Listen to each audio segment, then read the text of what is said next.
Hello and welcome to this special episode of Market Masters on CNBC TV18. My guest today is what I call an all-rounder, someone who is an economist par excellence, a stock picker and a gifted singer. Yes, we're talking about Manish Chokhani, director of Enam Holdings. Manish, thank you so much for joining us here. Anuj, I only agree with the third one, not the first two. The third one you can't disagree also. For those who have seen or who have heard your songs, it's, yesterday in fact I was hearing your song and, it felt like Hemant Kumar had, just come back into the world and he was singing. It was that good. But no, Manish, you are being modest. I think you're someone who has, a good pulse of both macroeconomics and picking stocks at right prices. I'm going to start with the macro because that's what is most important right now.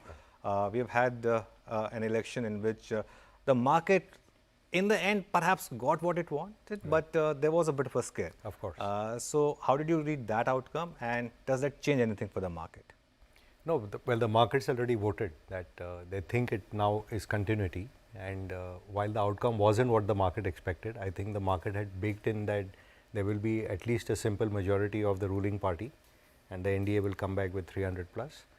So this lower number of seats certainly spooked everyone. And then when the realization dawned that it's two very senior coalition partners in Chandrababu Naidu and Nitish Kumar, who are both probably towards the end of their career and little bit more likely to be statesman-like and looking for development of their states rather than what they can extract for themselves or their families, I think the market has calmed down a lot of it. And remember, Chandrababu was the original CEO CM who put the whole developmental plank and agenda in front of the country. So I think on balance, markets taken it well. Policy continuity looks to be in place. Of course, things will be a little more contentious because the breakup of parliament is now not so one-sided. And maybe in its wisdom, that's what the Indian public wanted, that there is some checks and balances. While we still like what has happened, maybe that's really what was desired. We want PM Modi, but not with the brute majority. Absolutely. So maybe, I don't know. I mean, we are reading now post facto. Post facto, yes. But maybe that's what really, in its wisdom, the Indian public seems to have wanted. But doesn't seem to distract from the fact that what was achieved over the last 10 years in terms of fantastic infrastructure development, very, very great national security, internal security, the great speed and transparency of what was happening on administrative, IT, the digitization of India, the GST reform. So a lot of good things have happened and one is expecting continuation of that to make, as I say, velocity of doing business in India faster and easier. And that's really what the market seems to be signaling and the world seems to be expecting from us. Okay, since we are on the topic of macro, a couple of other issues that I want to discuss with you. Currency volatility in India has completely died. It's almost as if the currency market on a day-to-day basis is not trading. And B, we have seen continuous FII outflow, at least from the secondary market, and that gap being filled by the retail investors. What do you make of that? No, so two things. On currency, it's a different game because what the West has continued with its printing, and even while the central banks signal that they are doing a reversal of quantitative easing, the government balance sheets have started deteriorating because the fiscal balances are going absolutely crazy. So I don't think monetary tightening is happening anywhere in the world, and that is what is reflecting in commodity inflation or the rigidness of inflation which is happening in the world. And because the world knows there is a lot of inflow eventually going to come into India, the currency is expected to actually appreciate, and I think we are doing the best to keep it down. Whereas other currencies in the region have all started again falling. The Indian currency has remained very strong despite, as you say, some outflow from foreign equity investors, because inflows on debt side, remember, are going to be very strong. And it's almost inevitable in my view that the equity investors from overseas who are waiting for a break in Indian prices never got it. But any dip in this market, I think there's a wall of money heading our way. You say that because of the bond inclusion? Bond inclusion has happened in all the indices, and I think a series of that will continue. And same way in equity indices also, it's almost inevitable that India's weightage starts going up because our the index share compared to GDP share, I think lots more, we're still like barely sub 2% on the indices. And remember, markets tend to vote on future profit potential of our economy. And the Indian economy at 4 trillion and whatever 5% profit share at 200 billion is not the sum and substance of what India will make. So over the next decade, definitely I expect our currency to be substantially stronger. It has to be actually a freely traded convertible currency, and moves are already being tried in that direction. But I don't think that day is very far where you'll be able to go out and actually not say I have to carry a euro and a dollar with me, but hopefully you could go and do all your buying overseas using Indian rupees. But anyway, that's for later. That's for later. another day. You said Yeah. that FI money will soon come to India. When will that come? Because we've been waiting for that. So, well, I was listening also very keenly to the Morgan Stanley folks who really have an edge on this. But, and I was also in Europe, last few weeks. I think the amount of interest in family offices and people with substantial money, and even the retail, because they have all now heard that India is the next thing. And I do think, and I've been saying this for some time now, that India will be a repeat of what happened to emerging markets in 80s when Japan and Taiwan took off, and those markets went 10 to 12 times and became a bubble. Same thing happened when China took off, and that market also indeed went into a bubble and then has been correcting ever since. The conditions are such that India will create a bubble. And maybe retail is kind of smelling it. The institutional investors are obviously, they have to rotate their money as private equity and so on, those are the fellows selling. But when you get a wall of money, and largely it comes through ETFs and passive flows, they tend to be price agnostic. So as and when this happens, and I even read Ashish Chauhan saying that the Japanese have launched a ETF, and the money which then comes, because the wealth in these countries which is earning very, very low yields and doesn't see a lot of growth prospects in the economies is very large. So one can't time it, but I wouldn't be surprised you get like 50 and 60 and 70 billion dollars of inflows coming to participate in a market which, in the context of a $4 trillion market cap, is not something so crazy, but it just creates that final climax. So that is very interesting, because Manish, you know what, at the end of the day, the most money is made when you are actually entering the bubble phase, right? Now the issue is, you gave the example of Japan.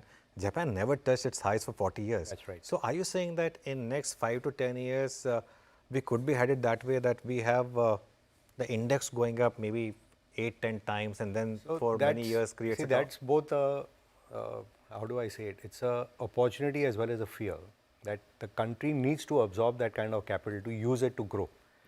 So it's possible, because a lot of people know this history the way I do, it's possible that the larger companies then go out and raise $10 billion directly in primary issuance, rather than that money coming into secondary market. That itself would also help to create, in a sense, a real bubble. absorb some of that. Secondly, I know our regulators and the ministry also should be aware of this, that you don't, as an investor, even I don't want a bubble. Yeah. Because you get, great returns in a year, and then you spend the next 10 or 20 years making nothing. So it's great if it doesn't happen. But all I'm saying is, looking at the conditions and the speed at which this market now works, and the way the computers are now programmed, and the way the flows are into ETFs and passive price agnostic funds, I don't see how, whenever it happens, if it happens, one will be able to prevent this from happening. So the only response, the fastest response doesn't typically come from regulators, it comes from private sector. And my belief is the private sector will participate by raising $10 billion. It could be, for example, it could be a Reliance or an Adani going and doing a $10 billion raise each for one or two of their entities. And that could absorb the capital, because capital clearly wants to come into India. Okay.